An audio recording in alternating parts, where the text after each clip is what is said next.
for the wife, and the man's entire family will be exempted from paying taxes. Isn't it a funny thing? Now, the man don't die. It takes great. Who will challenge that man? It's like, go and do. Nobody will do that kind of a job. It was suicide.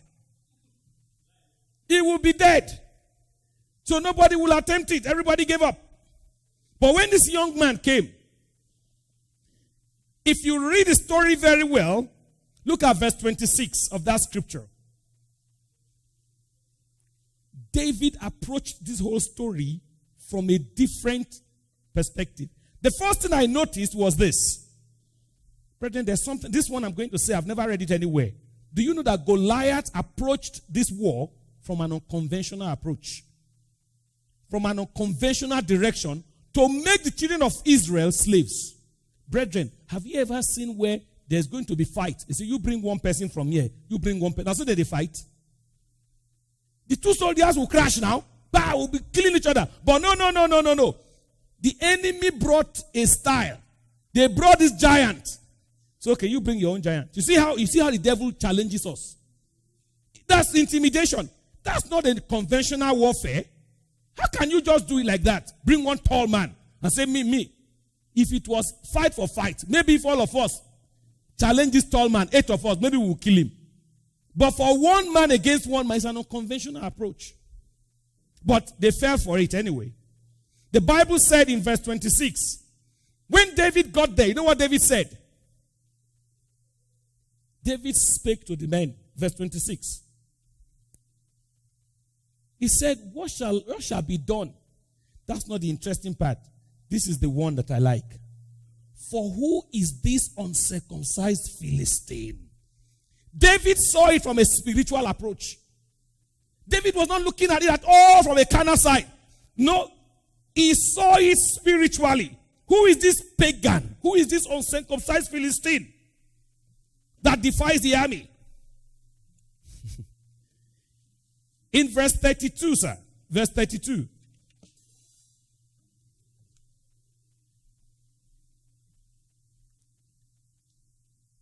David said something there.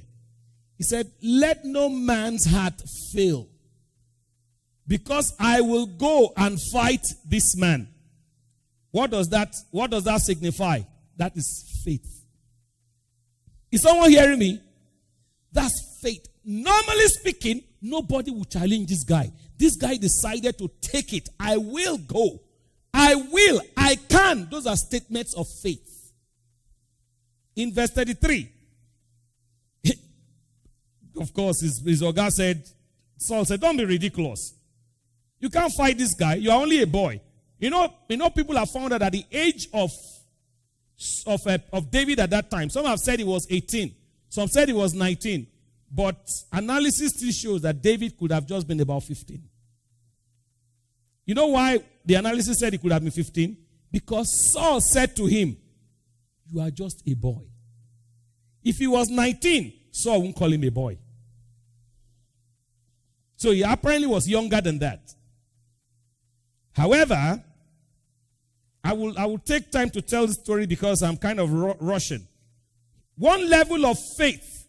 Sorry, I forgot this. Faith activates grace, but fear destroys grace. Faith activates grace, but fear destroys grace. If you allow fear to run your life, grace will go away. But if you have faith, you will activate the grace that God has given. One level of grace gives birth to a higher level of grace. Are you getting me? If one level of grace, if you operate at this level of grace and you are able to succeed, you will go to a higher level of grace.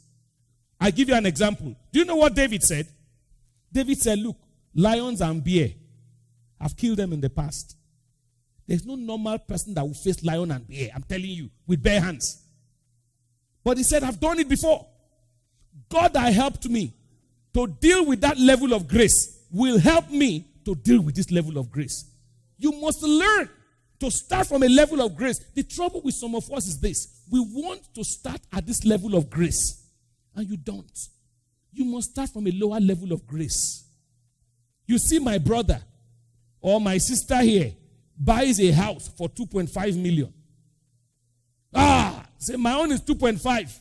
You know what? Why not start with a house of 400,000? Start from a lower level of grace, and God will take you to a higher level of grace. I'm not going to look for the same grace that Adeboye has right now. He flies a plane. I can't afford a plane. Can any of you here buy me a plane? If I now begin to force that grace of plane on everybody here, we will crack. That's what some pastors are doing. Because another man of God bought a certain car, they come to their church and they want to force that kind of grace on their members. You don't force it. Because Pastor SYZ is driving a car of 60 million. You come to your church and begin to tell your people that your next car must be 60 million. Meanwhile, if we sell the asset of all your members, it won't even be up to 20 million. You want them to go and borrow, Abi? Okay, I think I want to stop with the story of David.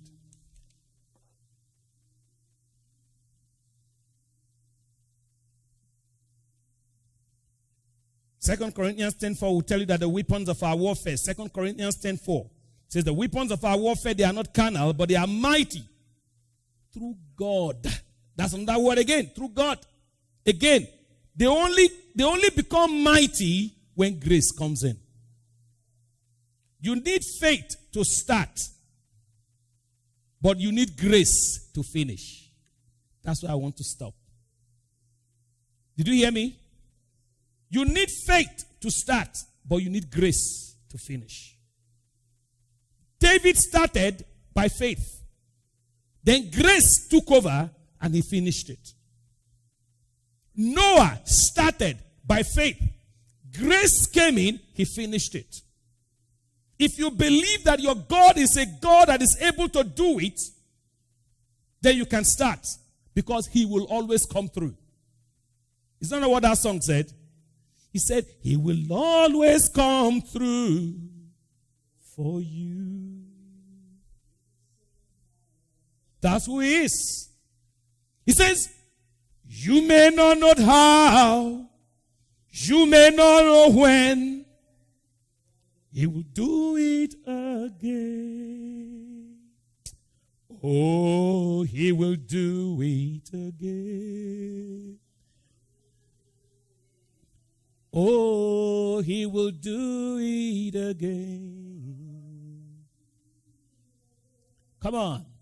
Just, at where you, and where you have been,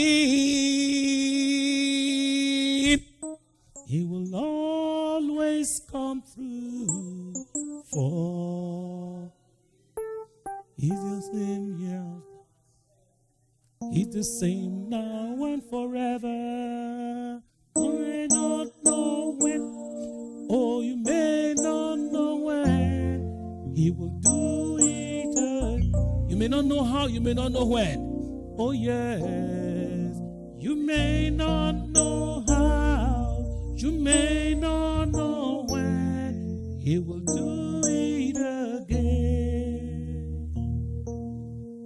Lastly, you may not know how, you may not know when. He will do it again. Beloved, as we bow our heads to pray, I want to encourage us. Are you here?